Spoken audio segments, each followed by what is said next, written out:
दुसऱ्या देशात म्हणजे पाश्चिमात्य देशातून जे काही शोध लागले गेले त्याचे काहीतरी फायदे आहेत किंवा काहीतरी तोटे आहेत. म्हणजे ते आपल्यावर असं तुम्ही कसा वापर करता.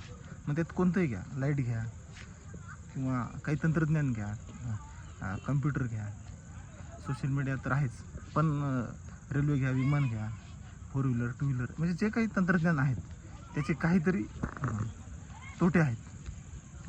परंतु भारतात जे शोध लागले म्हणजे अगदी प्राचीन जर आपण पाहिलं तर आयुर्वेद, ध्यानधारणा म्हणजे मेडिटेशन ज्याला आपण म्हणतो, प्राणायाम, आहारशास्त्र, हे ज्या काही गोष्टी आहेत याचे योगासन याचे तोटे नाहीत.